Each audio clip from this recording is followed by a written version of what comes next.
दोस्तों, कहानी के पहले भाग में मसूरिया पहाड़ की घटना बता चुका हूँ। बाबा धाम यात्रा की यह कहानी का पार्ट 2 है। मैं सुबह बिना कुछ खाए पिए ही यात्रा शुरू कर दी। रास्ते में आगे पीछे काफी बड़ी लाइन कांवरियों की दिखाई पड़ रही थी। बोल बम करते मैं आगे बढ़ रहा था, तभी तेज बरसात होने लगी। सारे कांवरिया भीगते ही चल रहे थे। आज यात्रा का तीसरा दिन था।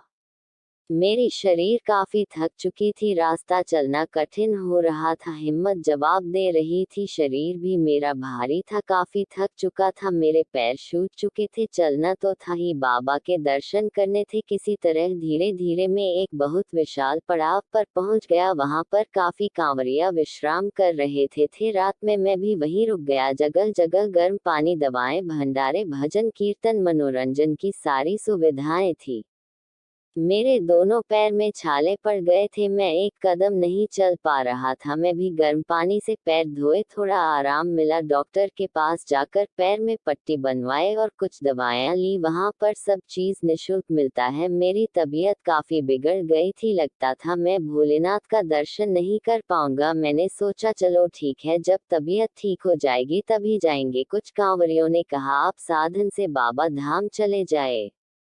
मैंने कहा मैं पूरी यात्रा पैदल ही करूंगा, चाहे जितना भी दिन लग जाए। मैं हमेशा भोलेनाथ से प्रार्थना करता, भोलेनाथ दर्शन दे दो, मेरी यात्रा को सफल बना दो। मैं कुछ खाकर, दवा खाकर सो गया। सुबह होने वाली थी, लोगों का आना जाना शुरू हो गया था। वहां से बाबा धाम 12 किलोमीटर था। मैं एक कदम भी चलने के लिए तैयार नहीं हो पा रहा था, मेरे पैर जाम हो चुके थे। एक कदम भी चलना कठिन था, मेरे आंखों से आंसू आ रहे थे, मैं रो रहा था।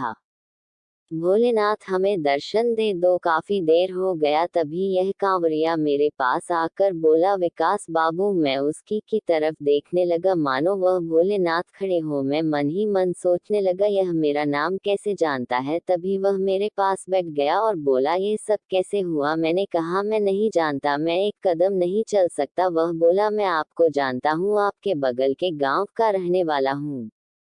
हम दोनों में काफी देर तक बातें होने लगी। मैं समझ गया ये गांव का ही आदमी है।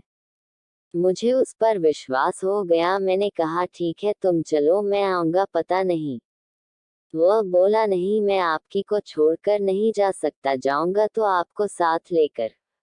उसकी बातें सुनकर मैं रोने लगा। रोते रोते हुए बोला नहीं भाई, मेरी वजह से आप काफी दिन लग जाएगा। वह बोला मैं आपको अपनी पीठ पर लाद कर ले चलूंगा, आप चिंता ना करें। मैंने उसकी बात मान ली और उसके साथ जाने के लिए तैयार हो गया।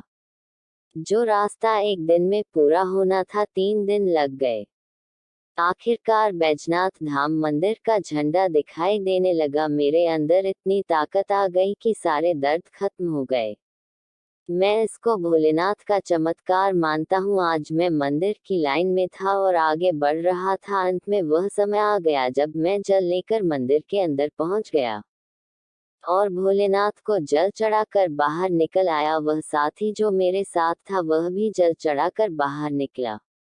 दोनों एक साथ 2 दिन तक बैजनाथ धाम में रहे और साथ ही घर के लिए निकल पड़े।